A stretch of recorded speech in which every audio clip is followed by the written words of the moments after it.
Look, I didn't do anything wrong. Just asked my husband to show love bigger than his pride. But when I placed adoption papers on the table, he slid back court filings instead. By the time I understood what he had done, the custody order had already taken my world away. I sat at the kitchen table, staring at the plain adoption forms I had downloaded earlier that day, the bold lines waiting for signatures, the spaces left blank for names that would tie everything neatly together. I told myself it wasn't wrong to want this, that a good husband would understand what I was asking for, that love meant accepting all of me, even the parts that came from mistakes. When Victor walked through the door, his tie loosened and his briefcase still in his hand, I greeted him with a smile that was more forced than warm. I slid the papers across the table and told him I had something important for us to do, something that would prove our family was stronger than gossip, stronger than judgment, stronger even than biology. He looked down at the papers, his brow furrowed, his fingers tightening around the edge of the table as if bracing for impact. He asked in a quiet voice why there were adoption forms on our kitchen table. I said it was simple. I was pregnant, and the child wasn't his. But if he loved me, truly loved me, he would sign and make this baby ours. He stared at me in silence, and the weight of that silence pressed harder than shouting ever could. I filled the space with words, rushing to explain that it had been a mistake, that I had felt neglected, that the affair with Anton was nothing more than a lapse caused by stress and loneliness. I told him it didn't matter who fathered the child, because what mattered was the family we had already built, and the life we could extend with one more heartbeat. I reminded him of our daughter Mila, how she deserved a sibling, how she deserved to grow up in a complete family, not one fractured by secrets. I framed it as a gift, a chance for him to prove that love was stronger than pride. That commitment was more than biology. Victor asked, still in that measured voice, who the father was, and I told him it was Anton, the contractor who had worked on our building last year. I minimized it, said it was nothing, that Anton didn't mean anything, that he had already moved on. I said Anton wasn't even part of the picture, that he didn't want involvement, and that was perfect because it left room for Victor to step in. I told him he could be the true father, the one who mattered, the one whose name would go on the birth certificate. I twisted it into an opportunity, saying this would show our families, our friends, that nothing could break us, that we were above ordinary scandals. Later that evening, when I called my mother, Helena, she immediately supported me. She said Victor needed to be strong, that men always had to rise above petty things like betrayal when children were involved. She reminded me that appearances mattered, that people judged families not on how they stumbled, but on how they presented themselves afterward. She said having Victor adopt the baby would silence gossip and make me look like a woman who had overcome mistakes with dignity. I clung to her words like proof that I wasn't wrong. When Irina, Victor's mother, found out, her reaction was the opposite. She called it betrayal, she called it audacity, and she warned Victor not to sign anything. She told him to protect Mila, to protect himself, and she told him to keep every receipt, every message, every record. She said I would twist things, that I would play the victim, and I hated her for seeing through me so easily. I told Victor his mother was poisoning him, that she never liked me, that she wanted to see our marriage fail. He didn't argue, but he didn't agree either. He just sat there, silent, folding the adoption forms once and slipping them into his briefcase without a word. That night, I messaged Anton, telling him he needed to help me, that he couldn't just vanish and leave me to handle everything. His reply came quickly. "Don't involve me again. I told you I wanted no part." My chest tightened with rage and panic, but I deleted the message before Victor could see it.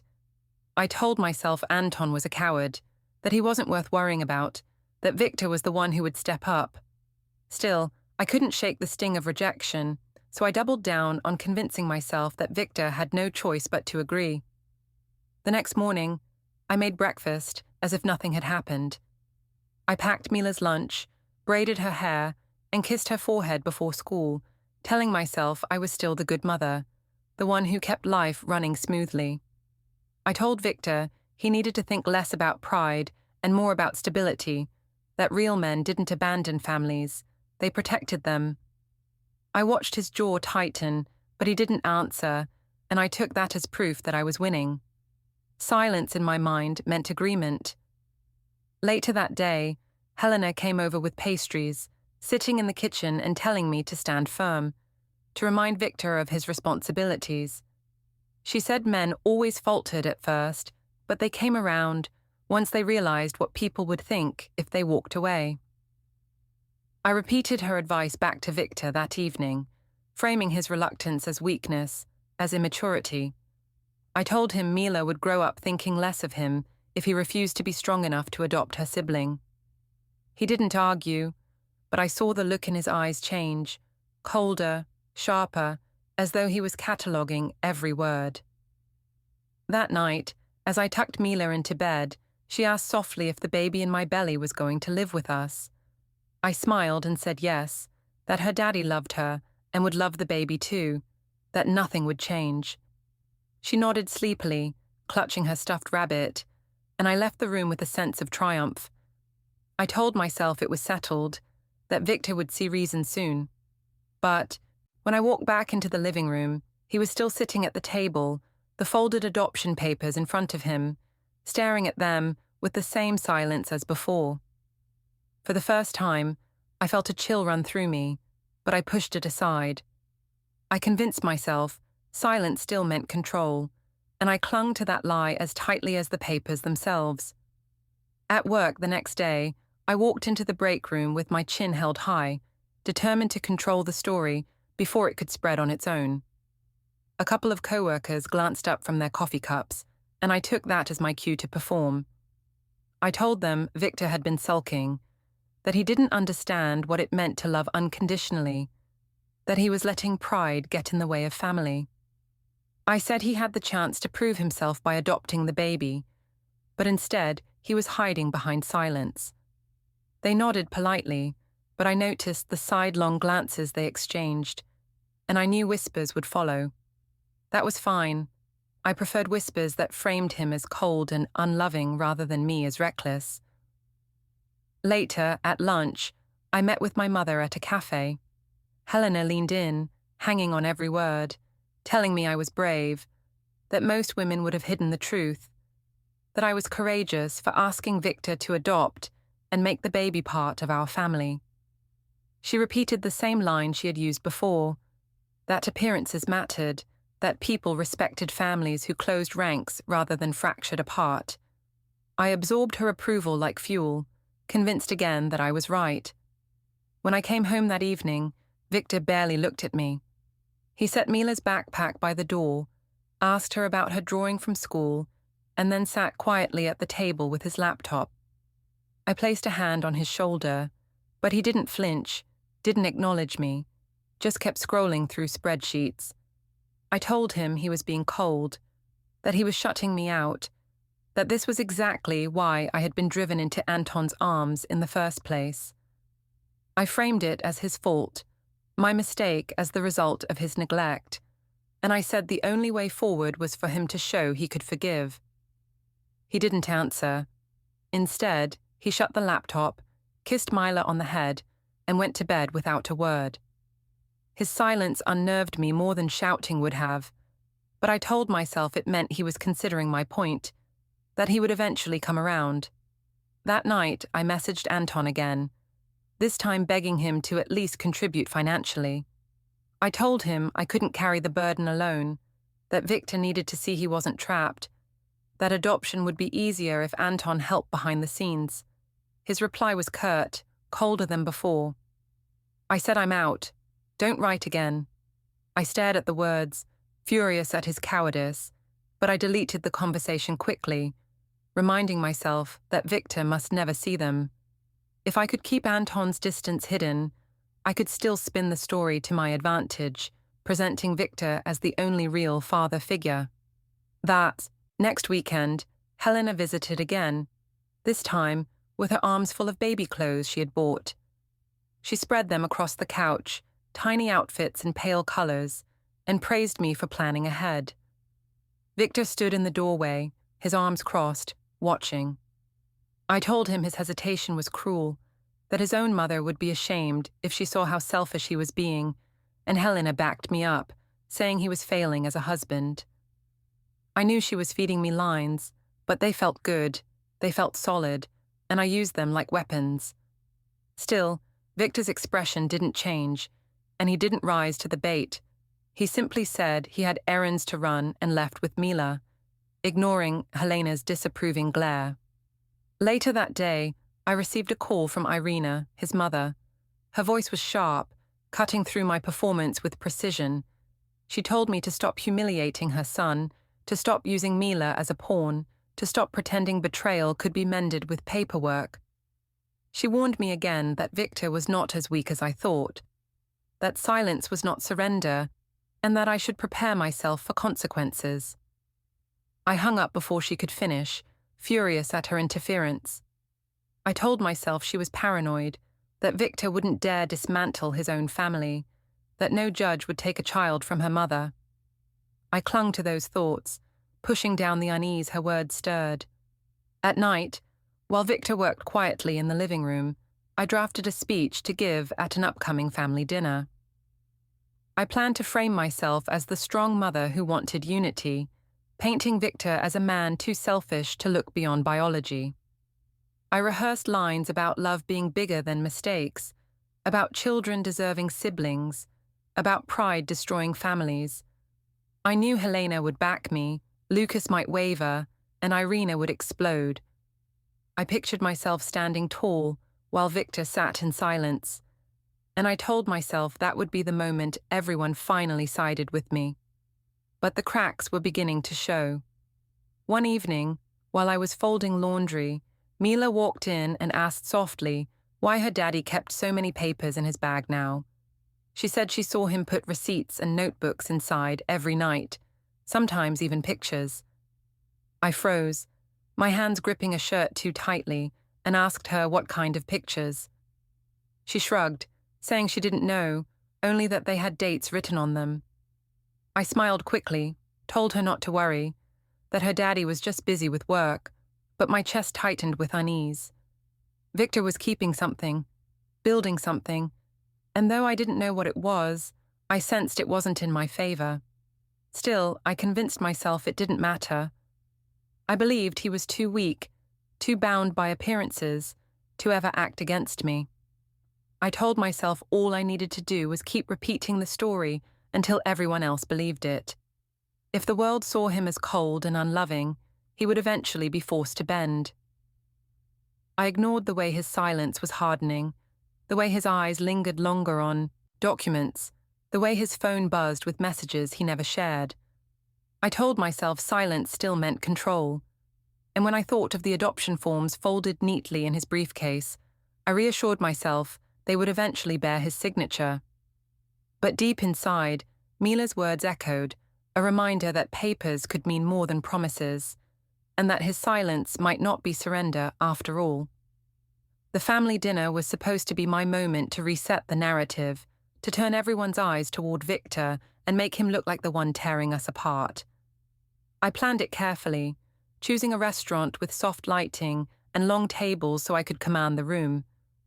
Helena helped with the invitations, insisting family unity was important, and she encouraged me to be bold, to make Victor face his responsibilities in front of everyone. When we arrived, I slipped into performance mode, greeting relatives with warm smiles, guiding conversations toward motherhood, forgiveness, and the strength it took to keep families together.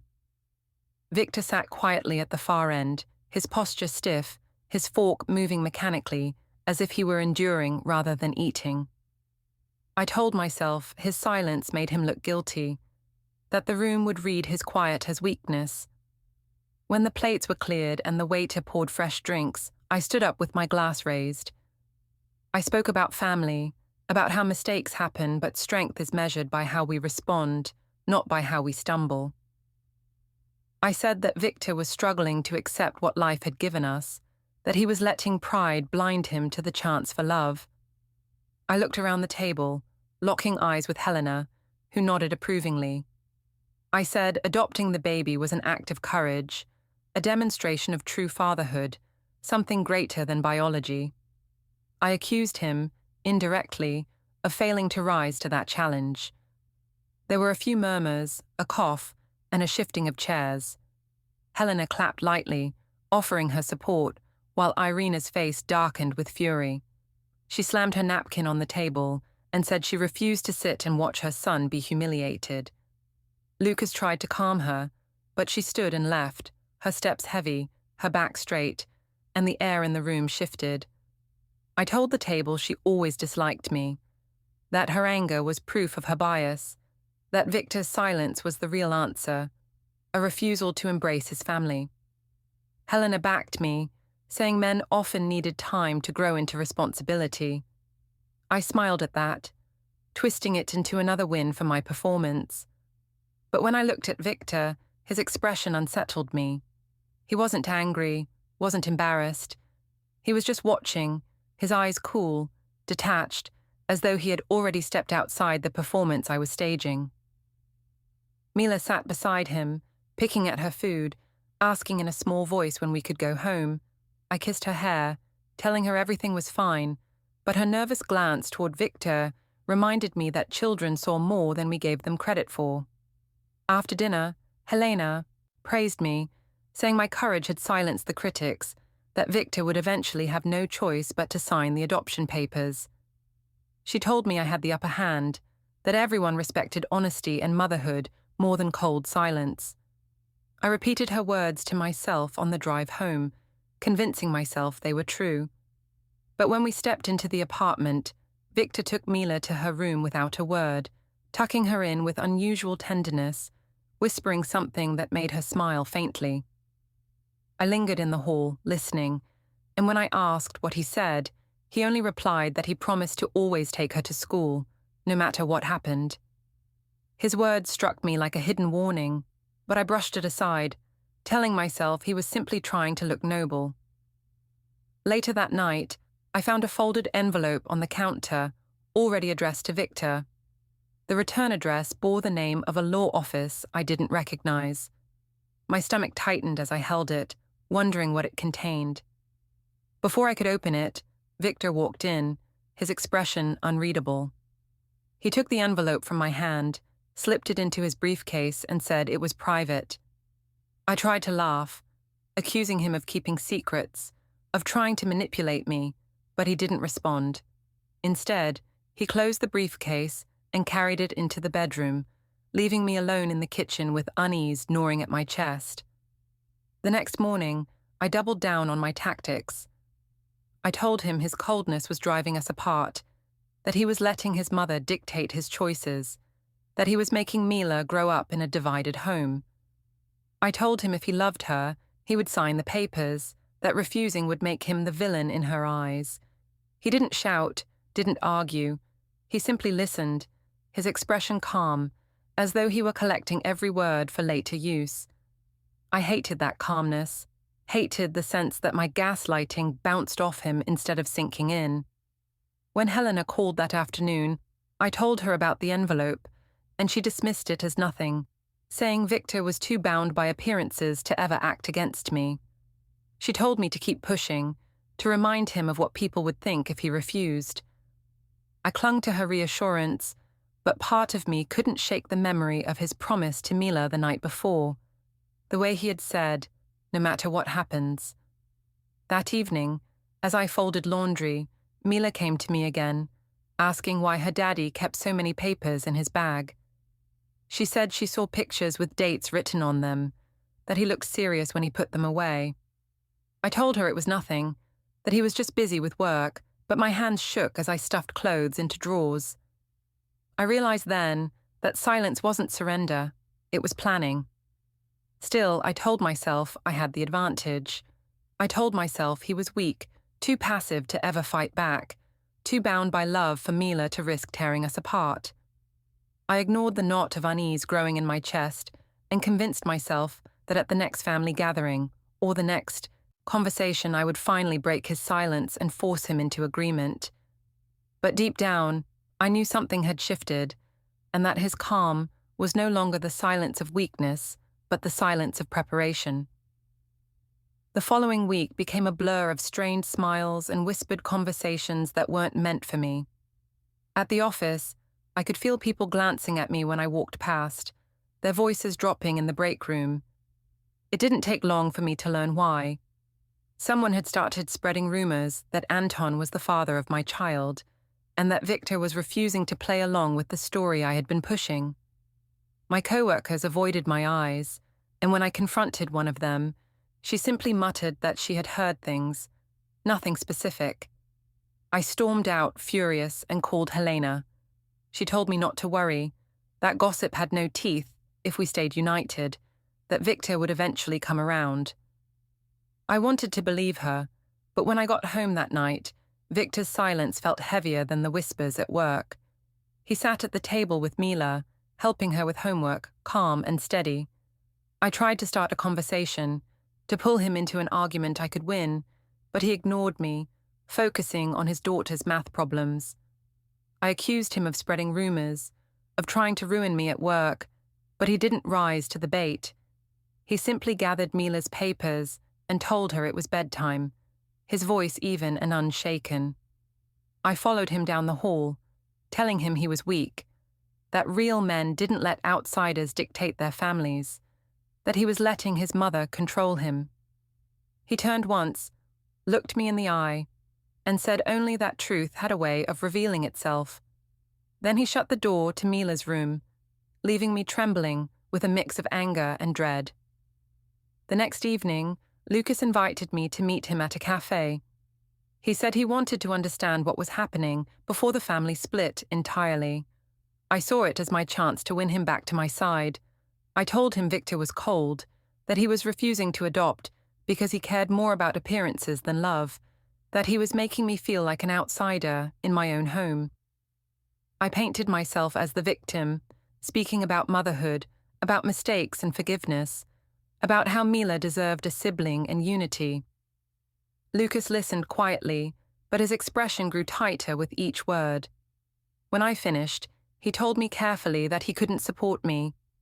He said stability mattered more than appearances, that Victor was protecting Mila, and that I should prepare myself for consequences. I tried to laugh it off, accusing him of siding with his brother because of loyalty, but his tone didn't change. For the first time, I realized Victor wasn't isolated, that even Lucas had joined him. 2 days later, Helena insisted on hosting a family dinner. She said it would give us all a chance to talk openly, to put pressure on Victor to finally bend. I arrived early, helping her set the table, rehearsing in my head how I would turn the evening into a performance. When Victor walked in with Mila and Irina, I felt the room tense immediately.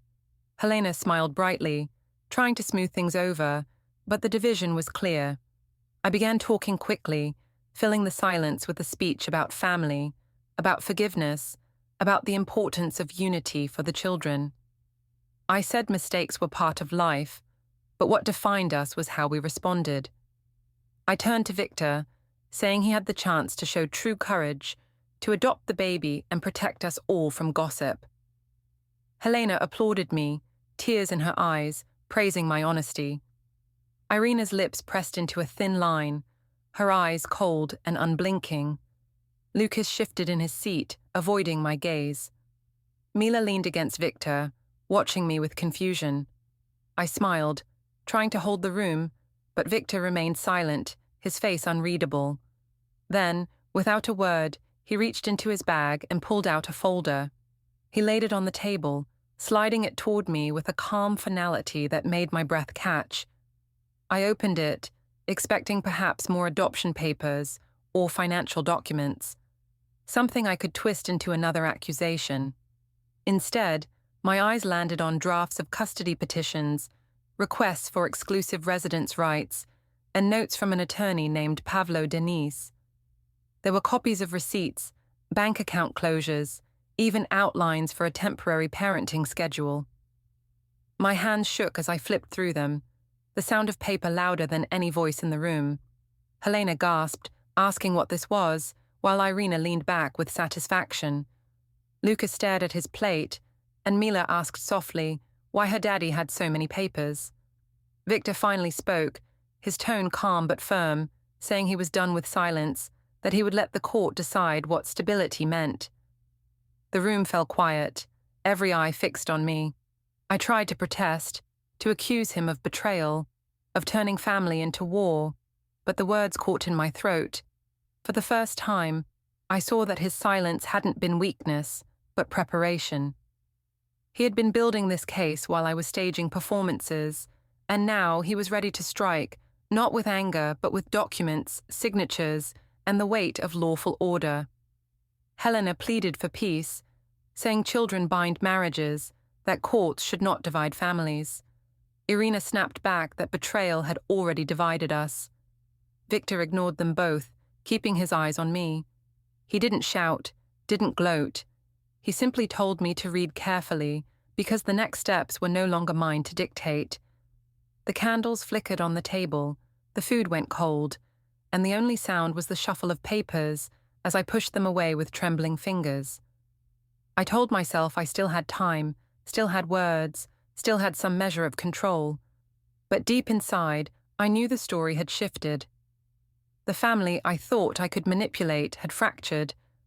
The silence I mistook for surrender had become strategy, and the cliff I dangled him over was now beneath my own feet. The night after the dinner, I couldn't sleep. The images of those papers spread across the table haunted me.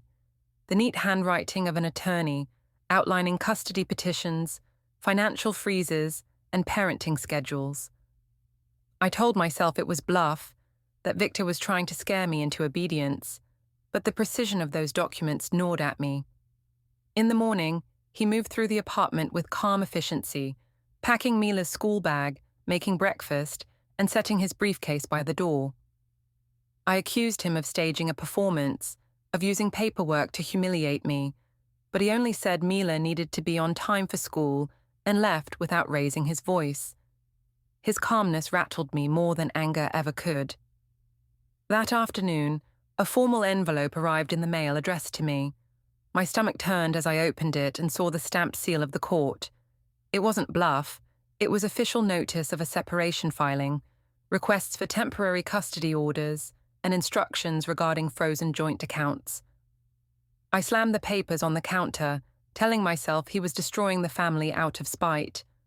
I rehearsed lines about him weaponizing the law, about how he was punishing me for one mistake. But when I called Helena, even her voice sounded shaken. She told me to breathe, that judges cared about mothers, that men didn't win custody easily. She said I needed to hold firm. I clung to her reassurance, though I could feel her confidence slipping. I tried reaching Anton again, this time with desperate words. I told him I needed his testimony, his support, anything to prove I wasn't alone. His reply was short and brutal. "This is your problem. Don't call me again." I deleted the message, sick with rage, and told myself Victor would never find out. But deep down, I knew the silence of my so-called partner made me more vulnerable than ever. The next day, Victor's lawyer, Pavlo Denise, contacted me with a professional letter detailing the motions being filed, custody petitions, asset freezes, and a request for exclusive residence of the family apartment. The words blurred in front of me, each one a nail in the coffin of the control I thought I had. I tried to spin it to myself as cruelty. Told Helena he was trying to erase me. Told myself he was being manipulated by his mother.